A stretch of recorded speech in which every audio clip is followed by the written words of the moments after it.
ವಿಶ್ವ ಏಡ್ಸ್ ದಿನಾಚರಣೆ ಅಂಗವಾಗಿ ಪಾಂಡುಪುರ ಪಟ್ಟಣದ ಜೆಎಂಎಫ್ಸಿ ನ್ಯಾಯಾಲಯದ ಆವರಣದಿಂದ ಜಾಥಾ ಕಾರ್ಯಕ್ರಮ ಆಯೋಜಿಸಲಾಗಿತ್ತು.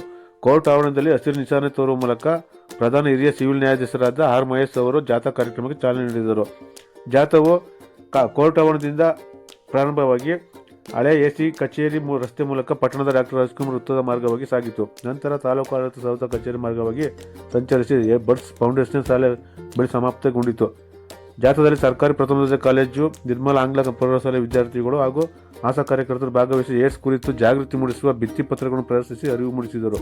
ಬಳಿಕ ನಡೆದ ವೇದಿಕೆ ಕಾರ್ಯಕ್ರಮವನ್ನು ಗಿಡಕ್ಕೆ ನೀರೇರುವ ಮೂಲಕ ಪ್ರಧಾನ ಹಿರಿಯ ಸಿವಿಲ್ ನ್ಯಾಯಾಧೀಶರಾದ ಆರ್ ಮಹೇಶ್ ಉದ್ಘಾಟಿಸಿ ಮಾತನಾಡಿ, ಅಸುರಕ್ಷಿತ ಲೈಂಗಿಕ ಸಂಪರ್ಕದಿಂದಾಗಿ ಏಡ್ಸ್ ಕಾಯಿಲೆ ಹರಡಲಿದೆ.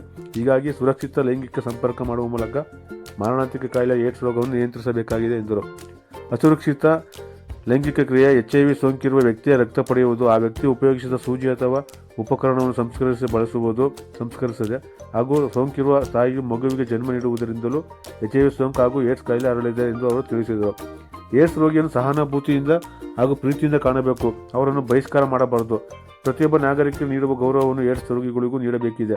ಹಸ್ತಲಾಘವ ಅಥವಾ ಪರಸ್ಪರ ಒಬ್ಬರಿಗೊಬ್ಬರು ಆಲಿಂಗನ ಮಾಡುವುದರಿಂದ ಏಡ್ಸ್ ಕಾಯಿಲೆ ಬರುವುದಿಲ್ಲ ಎಂದರು. ತಾಲೂಕು ಆರೋಗ್ಯಾಧಿಕಾರಿ ಡಾಕ್ಟರ್ ಸಿ ಅರವಿಂದ ಮಾತನಾಡಿ, ಆರೋಗ್ಯ ಇಲಾಖೆಯಿಂದ HIV ಹಾಗೂ ಏಡ್ಸ್ ತಡೆಗಟ್ಟುವ ಬಗ್ಗೆ ಉಚಿತ ತಪಾಸಣೆ ಮಾಡಲಾಗುತ್ತಿದೆ. ಜೊತೆಗೆ ಜನರಿಗೆ ಜಾಗೃತಿ ಮೂಡಿಸಲಾಗುತ್ತಿದೆ. ಈ ಹಿಂದೆ ಏಡ್ಸ್ ಬಗ್ಗೆ ಅರಿವಿಲ್ಲದ ಕಾರಣ ಕಾಯಿಲೆ ಹರಡುತ್ತಿತ್ತು. ಆದರೆ ಈಗ ಜನರು ಸಾಕಷ್ಟು ಅರಿವಿರುವುದರಿಂದ ಏಡ್ಸ್ ಕಾಯಿಲೆ ಇತ್ತೀಚಿನ ದಿನಗಳಲ್ಲಿ ಕಡಿಮೆಯಾಗುತ್ತಿದೆ. 2015ರಲ್ಲಿ 525 ಸೋಂಕಿತ ಪ್ರಕರಣಗಳಿದ್ದು, ಈಗ 2025ಗೆ ಕೇವಲ 180 ಸೋಂಕಿತ ಪ್ರಕರಣವಿದೆ. 2030ರ ವೇಳೆಗೆ ಶೂನ್ಯಕ್ಕೆ ತರುವ ಗುರಿಯೊಂದಿಗೆ ಹೆಚ್ಚಿನ ಪ್ರಯತ್ನ ಮಾಡಲಾಗುತ್ತಿದೆ ಎಂದು ಅವರು ತಿಳಿಸಿದರು. ಪ್ರಧಾನ ಸಿವಿಲ್ ನ್ಯಾಯಾಧೀಶ ಬಿ ಪಾರ್ವತಮ್ಮ, ಹಿರಿಯ ಸಿವಿಲ್ ನ್ಯಾಯಾಧೀಶ ಎನ್ ಬಾಬು, ವಕೀಲರ ಸಂಘದ ಅಧ್ಯಕ್ಷ ಗಂಗರಾಜ್, ಕಾರ್ಯದರ್ಶಿ ಮೋಹನ್, ನಿರ್ದೇಶಕಿ ಪುಷ್ಪ, ಬಡ್ಸ್ ಫೌಂಡೇಶನ್ ಶಾಲೆ ಪ್ರಾಂಶುಪಾಲೆ ಸೌಮ್ಯ, ಆರೋಗ್ಯ ಇಲಾಖೆ ಪುಟ್ಟಸ್ವಾಮಿ, ಶಿವಮ್ಮ, ವಿಜಯಕುಮಾರ್ ಸೇರಿದಂತೆ ಇತರರಿದ್ದರು.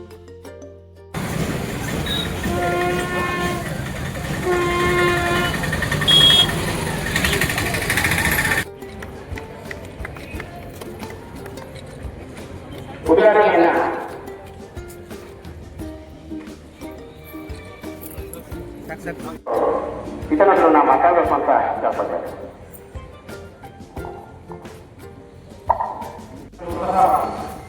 ನಮ್ಮ ಸಹೋದರ ನ್ಯಾಯಾಧೀಶ ಮಿತ್ರರಾದಂಥ ಬಾಬು ಸಾಹೇಬ್ರವರೇ, ನಮ್ಮ ಸಹೋದರಿ ವರಪ್ರಭುರವರೇ, ವಕೀಲ ಸಂಘದ ಅಧ್ಯಕ್ಷರಾದಂಥ ಗಂಗಾಧರವರೇ, ಕಾರ್ಯದರ್ಶಿಗಳಾದಂಥ ಮೋಹನ್ಕುಮಾರವರೇ ಹಾಗೂ ತಾಲೂಕು ಆಡಳಿತಾಧಿಕಾರಿ ಡಾಕ್ಟರ್ ಅರವಿಂದ್ ಅವರೇ, ಈ ಕಾಲೇಜು ಮತ್ತು ಶಾಲೆಯ ಸಂಸ್ಥೆಯ ಪ್ರಾಂಶುಪಾಲರಾದಂಥ ಸೋಮೇಶ್ವರಿ ಮೇಡಮ್ ಅವರೇ ಹಾಗೂ ಇಲ್ಲಿ ನಡೆದಿರುವಂಥ ಎಲ್ಲ ಆಶಾ ಕಾರ್ಯಕರ್ತರೇ, ಪತ್ರಿಕಾ ಮಿತ್ರರೇ, ಆರಕ್ಷಕ ಸಿಬ್ಬಂದಿಗಳೇ ಹಾಗೂ ಶಿಕ್ಷಕ ಬಂಧುಗಳೇ, ಪ್ರಿಯ ಮಕ್ಕಳೇ, ತಾಲೂಕು ಕಾನೂನು ಸೇವಾ ಸಮಿತಿ ಪಾಂಡವಪುರ, ವಕೀಲರ ಸಂಘ ಪಾಂಡವಪುರ, ಆರೋಗ್ಯ ಇಲಾಖೆ ಪಾಂಡವಪುರ, ಮಹಿಳಾ ಮತ್ತು ಮಕ್ಕಳ ಅಭಿವೃದ್ಧಿ ಇಲಾಖೆ ಪಾಂಡವಪುರ ಅವರುಗಳ ಸಹಯೋಗದೊಂದಿಗೆ ನಾವು ಇಲ್ಲಿ ಏಡ್ಸ್ ದಿನಾಚರಣೆ ಬಗ್ಗೆ ನಾವು ಜಾಗೃತಿ ಮೂಡಿಸುವಂಥ ಕಾರ್ಯಕ್ರಮ ಇದು.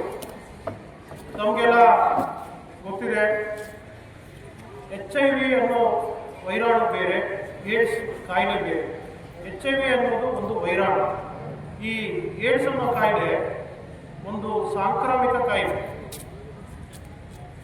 ಆ ವೈರಾಣುವಿಂದ HIV ವೈರಾಣುವಿನಿಂದ ಏಡ್ಸ್ ಅನ್ನೋ ಕಾಯಿಲೆ ಬರುತ್ತದೆ. HIV ವೈರಾಣು ಮುಂದುವರೆದ ಭಾಗ ಏಡ್ಸ್. HIV ಅಂದರೆ ಹ್ಯೂಮನ್ ಇಮ್ಯುನೋ ಡೆಫಿಷಿಯನ್ಸಿ ವೈರಸ್. ನಮ್ಮ ದೇಹ ರೋಗ ನಿರೋಧಕ ಶಕ್ತಿಯನ್ನು ಕಳ್ಕೊಂಡಾಗ ಇಂತಹ ವೈರಾಣುಗಳು ಯಾವುದಾದ್ರೂ ಒಂದು ಸಂಪರ್ಕದ ಮೂಲಕ ಬಂದಾಗ ಅದರ ಒಂದು ಮುಂದುವರೆದ ಭಾಗನೇ ಏಡ್ಸ್. ಏಡ್ಸ್ ಅಂದರೆ ಅಕ್ವೈರ್ಡ್ ಇಮ್ಯುನೋ ಡೆಫಿಷಿಯನ್ಸಿ ಸಿಂಡ್ರೋಮ್ಸ್. ಆ ಒಂದು ಲಕ್ಷಣಗಳು ಕಂಡುಬರೋದನ್ನ ನಾವು ಏಡ್ಸ್ ಅಂತ ಹೇಳ್ತೀವಿ. ಈ ಏಡ್ಸು ಯಾವ ರೀತಿ ಬರ್ತದೆ ಅನ್ನೋದಾದರೆ 4 ವಿಧಾನಗಳಲ್ಲಿ ಬರ್ತದೆ. ಒಂದು, ಅಸುರಕ್ಷಿತ ಲೈಂಗಿಕ ಸಂಪರ್ಕ ಹಾಗೂ ರಕ್ತದಾನ ಮಾಡಬೇಕಾದ್ರೆ ಪರೀಕ್ಷೆ ಮಾಡದೇ ತೆಗೆದುಕೊಂಡಂಥ ಸಂದರ್ಭಗಳಲ್ಲಿ, ಮತ್ತು ಸಂಸ್ಕರಿಸಿದ ಸಿರಿಂಜ್ಗಳನ್ನು ಇಂಜೆಕ್ಷನ್ ಕೊಡಬೇಕಾದ್ರೆ ಆಸ್ಪತ್ರೆಗಳಲ್ಲಿ ವೈದ್ಯರು ಬಳಸಿದಂಥ ಸಂದರ್ಭಗಳಲ್ಲಿ, ಮತ್ತು ಮಗು ಗರ್ಭಾವಸ್ಥೆಯಲ್ಲಿ ಹೆಣ್ಮಕ್ಳು ಹೆರಿಗೆ ಸಮಯದಲ್ಲಿ ವೈದ್ಯಾಧಿಕಾರಿಗಳು ಮತ್ತು ದಾದಿಯರು, ಶುಶ್ರೂಷಕರು ಸಮರ್ಪಕವಾಗಿ ಸರಿಯಾಗಿ ನಿರ್ವಹಣೆ ಮಾಡದೇ ಇದ್ದಂಥ ಪಕ್ಷದಲ್ಲಿ ಈ ಒಂದು ಏಡ್ಸ್ ಕಾಯಿಲೆ ಬರ್ತದೆ. ಏಡ್ಸ್ ಕಾಯಿಲೆ ನಿಯಂತ್ರಣ ಮಾಡೋದು ಹೆಂಗೆ? ಏಡ್ಸ್ ಕಾಯಿಲೆ ನಿಯಂತ್ರಣ ಮಾಡೋದು ಈ 2 ವಿಧಾನಗಳು 4 ವಿಧಾನಗಳು ಏನಿದೆ ಅದಕ್ಕೆ ಗೇಟ್ ಹಾಕಿದ್ರೆ ಏಡ್ಸ್ ಕಾಯಿಲೆ ನಿಯಂತ್ರಣ ಮಾಡೋದು. ನಾವು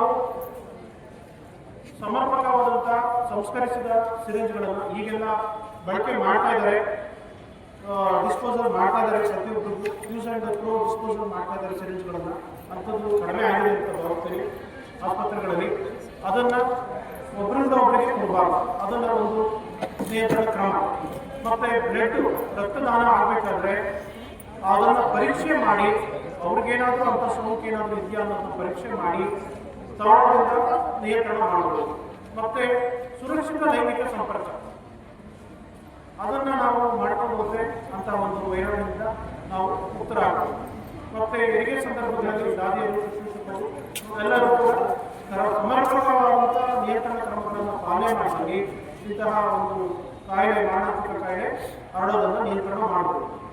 ಈಗ ಏಡ್ಸ್ ಬಂದವ್ರನ್ನ ಯಾವ ರೀತಿ ನಾವು ಸಮಾಜದಲ್ಲಿ ಕಾಣಬೇಕು ಅಂತಂದರೆ ಅವರನ್ನು ಎಲ್ಲರ ಒಬ್ಬ ಸಹಾನುಭೂತಿಯಿಂದ ಪ್ರೀತಿಯಿಂದ ಕಾಣಬೇಕು. ಅವ್ರನ್ನ ಯಾವುದೇ ರೀತಿ ಬಹಿಷ್ಕಾರ ಮಾಡೋದಾಗಲಿ ಅವರನ್ನು ದೂರದಿಂದ ಇಡೋದಾಗಲಿ ಮಾಡಬಾರ್ದು.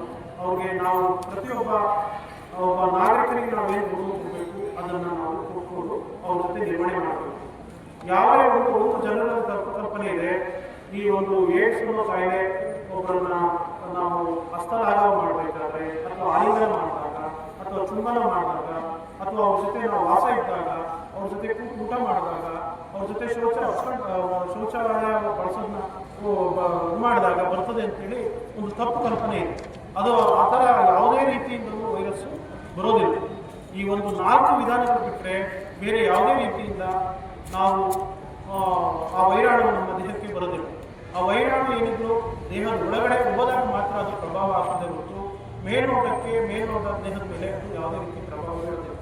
ಆದ್ದರಿಂದ ನಮ್ಮ ಕಾರ್ಯಕ್ರಮದ ಉದ್ದೇಶ ಇಷ್ಟೇ, ಪ್ರತಿಯೊಬ್ಬರಿಗೂ ಈ ಒಂದು ಏಡ್ಸ್ ಕಾಯಿಲೆ ಬಗ್ಗೆ ಒಂದು ಗಮನ ಇಡಬೇಕು. ಅದರ ಒಂದು ಕಾರಣಗಳು, ಲಕ್ಷಣಗಳು. ಈಗ ಅದರ ಲಕ್ಷಣಗಳು ಏನಪ್ಪ ಅಂದರೆ ಏಡ್ಸ್ ಕಾಯಿಲೆ ಬಂದಾಗ ಲಕ್ಷಣಗಳು ಎಲ್ಲರಿಗೂ ಸಾಮಾನ್ಯವಾಗಿ ಕಾಣುವಂತಹ ಜ್ವರ, ಕೆಮ್ಮು, ಗಂಟಲು ನೋವು, ಬೇದಿ ಮತ್ತು ತಲೆ ಸುತ್ತು ಇದೆಲ್ಲ ಇರ್ತದೆ. ಇದೆಲ್ಲ ಕಾಮನ್ ಫ್ಲೂ ಸಿಂಪ್ಟಮ್ಸ್. ಆದರೆ ಈ ಒಂದು ಲಕ್ಷಣಗಳು ತಿಂಗಳುಗಟ್ಟಲೆ ಅಥವಾ 2 ವಾರ 3 ವಾರದ ಗಟ್ಟಲೆ ಇದ್ದಂಥ ಸಮಯದಲ್ಲಿ ಅದನ್ನು ಕೂಡಲೇ ಆಸ್ಪತ್ರೆಗೆ ಹೋಗಿ, ಸರ್ಕಾರಿ ಆಸ್ಪತ್ರೆಯಲ್ಲಿ ಈ ಒಂದು ಪರೀಕ್ಷೆಯನ್ನು ಉಚಿತವಾಗಿ ಮಾಡ್ತಾರೆ.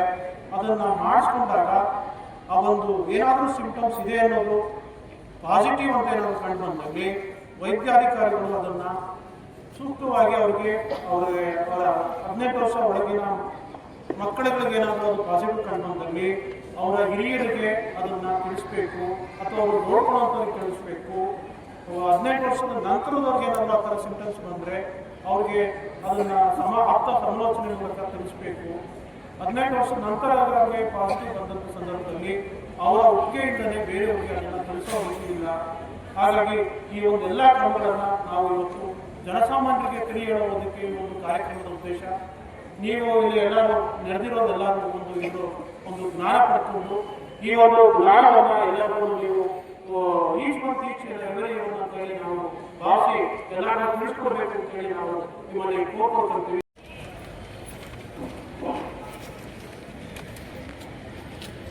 ಪ್ರತಿಜ್ಞಾನಿಗೆ ನಾನು ಈ ಸಂದರ್ಭದಲ್ಲಿ ಪ್ರಮಾಣ ಮಾಡುವುದೇನೆಂದರೆ ನನಗೆ ಹೊರಗಡೆ ಮತ್ತೆ ಎಲ್ಲ ಬಗ್ಗೆ ಮಾತಾಡಿದರೆ ನಾನಾದರೂ ಕೂಡ ಹೇಳುತ್ತೇನೆ.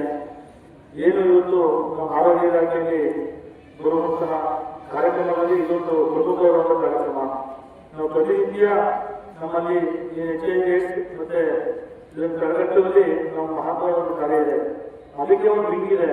ಅದಕ್ಕೆ ನಾವು ಬರುವಂತಹ ಎಲ್ಲ ಗರ್ಭಿಣಿಯರಾಗ್ಬೋದು, ಜನರ ಕೇಂದ್ರ ಆಗ್ಬೋದು, ಎಲ್ಲರೂ ಕೂಡ ನಾವು ಉಚಿತವಾಗಿ ತಪಾಸಣೆ ಮಾಡಿ ನಾವು ಈ ಕಾರ್ಯಕ್ರಮವನ್ನು ಮಾಡ್ಕೊಂಡಿದ್ದೀವಿ.